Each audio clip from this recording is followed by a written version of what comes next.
मेरा नाम डोरोथी है। मैं 75 साल की हूँ।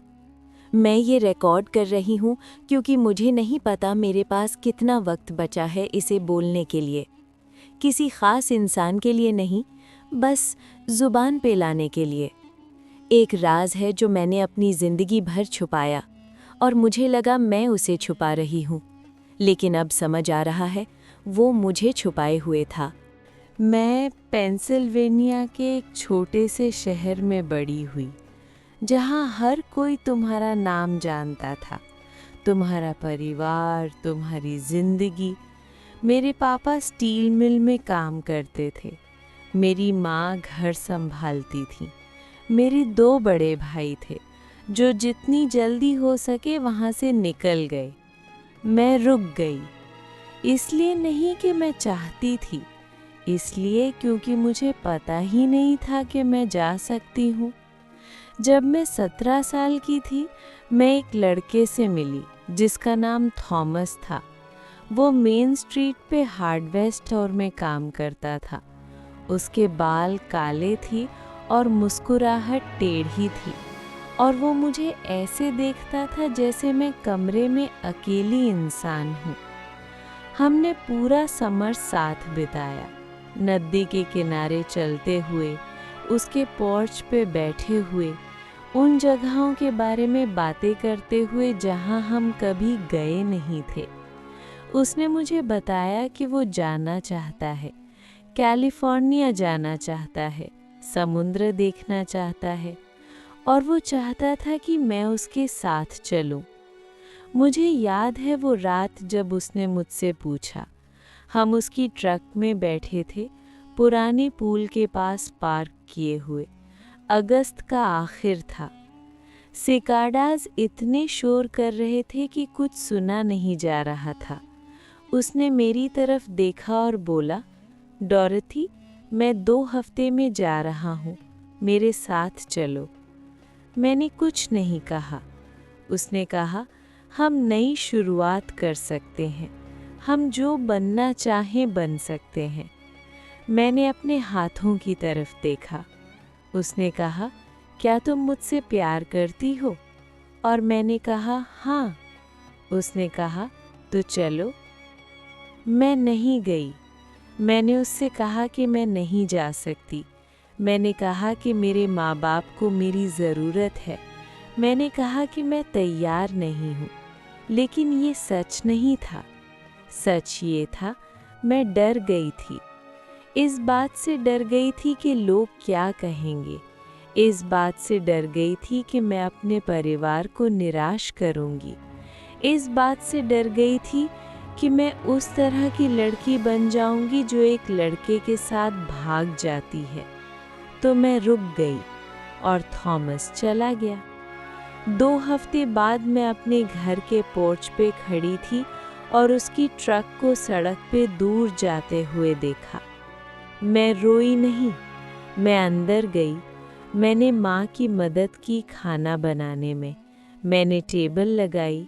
मैंने ऐसे किया जैसे कुछ हुआ ही नहीं, और मैंने कभी किसी को नहीं बताया, न अपने माँ बाप को, न अपने दोस्तों को, खुद को भी नहीं। असल में मैंने उसे दफना दिया।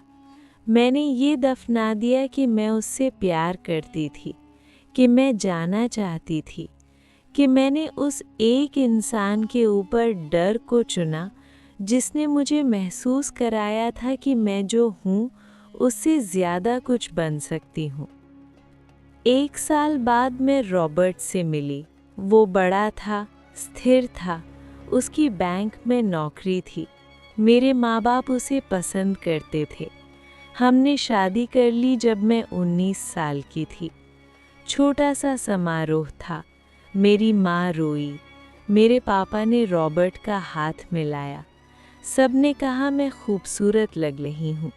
मैं सभी तस्वीरों में मुस्कुराई। रॉबर्ट अच्छा आदमी था। वो प्रोवाइड करता था। वो शराब नहीं पीता था। वो आवाज़ नहीं उठाता था। हमारे 2 बच्चे हुए, एक बेटा और एक बेटी। हमने एक घर खरीदा जहाँ मैं बड़ी हुई थी। वहाँ से 3 गलियाँ दूर। मैं घर साफ रखती थी, मैं लंच पैक करती थी, मैं रविवार को चर्च जाती थी। मैंने सब कुछ सही किया और मैं दुखी थी, लेकिन मुझे पता नहीं था कि यही था। मुझे लगा मैं बस थकी हुई हूँ, मुझे लगा मैं बस व्यस्त हूँ, मुझे लगा जिंदगी को ऐसा ही महसूस होना चाहिए। मुझे नहीं पता था कि मैं एक खालीपन के आसपास जी रही हूँ। जो राज मैंने रखा वो सिर्फ थॉमस के बारे में नहीं था, वो उस रूप के बारे में था जो मैंने उस पुल पे खड़ी छोड़ी थी। वो रूप जो जाना चाहती थी, जो समुद्र देखना चाहती थी, जो एक अच्छी बेटी, एक अच्छी पत्नी, एक अच्छी माँ से ज़्यादा कुछ बनना चाहती थी। मैंने उसे दफना दिया और ऐसे करके मैंने खुद को दफना दिया। सालों तक मैंने थॉमस के बारे में नहीं सोचा, या शायद सोचा, लेकिन खुद को महसूस नहीं करने दिया। मैंने उसे दबाया, मैं व्यस्त रही, मैंने बच्चों पे ध्यान दिया। मैंने खुद से कहा कि मैंने सही फैसला किया, और शायद किया था, लेकिन मैं यकीन नहीं करती थी। जब मेरी बेटी 17 साल की हुई, वो एक दिन घर आई और बताया कि वो किसी से मिली है, अगले शहर का लड़का। उसने कहा उसका नाम लूकस है। उसने कहा वो उसे हंसाता है। उसने कहा मुझे लगता है मैं उससे प्यार करती हूँ मॉम। मुझे याद है जब उसने ये कहा तब वो कैसी दिख रही थी। उसकी आंखें चमक रही थीं, उसका चेहरा खुला हुआ था। मैं अब 75 साल की हूँ, मेरे बच्चे बड़े हो गए, मेरा पति गुजर गया, मैं अकेली रहती हूँ उसी घर में जिसमें मैं 50 साल से रह रही हूँ, और मैं अब भी राज रख रही हूँ। अब किसी और से नहीं, खुद से। मुझे अब भी नहीं पता ये ज़ुबान पे कैसे लाऊं। मुझे अब भी नहीं पता कैसे मानूं कि मैंने अपनी अधिकतर ज़िंदगी किसी और बनने का नाटक करते हुए बिताई, कि मैं अपनी ख्वाहिशों से डरती थी, अपनी आवाज़ से, अपने दिल से। पिछले हफ्ते मेरी बेटी मिलने आई, वो अपने बच्चों को लाई। हम किचन में बैठे, उसने चाय बनाई। वो थकी हुई लग रही थी। मैंने उनसे पूछा क्या वो ठीक है? उन्होंने कहा मैं ठीक हूँ मॉम, लेकिन वो मुझे नहीं देख रही थी। मैं उन्हें बताना चाहती थी, मैं कहना चाहती थी, मैं तुम्हें देख रही हूँ, मुझे पता है तुम ठीक नहीं हो, मुझे पता है तुम वही कर रही हो जो तुम्हें लगता है करना चाहिए, बिल्कुल जैसे मैंने किया। मैं कहना चाहती थी, बहुत देर नहीं हुई है, तुम अब भी खुद को चुन सकती हो, लेकिन मैंने ये नहीं कहा, क्योंकि मुझे नहीं पता मैं यकीन करती हूँ या नहीं। मैं अब उस रात के बारे में बहुत सोचती हूँ जब हम पुल पे थे। मैं उस लड़की के बारे में सोचती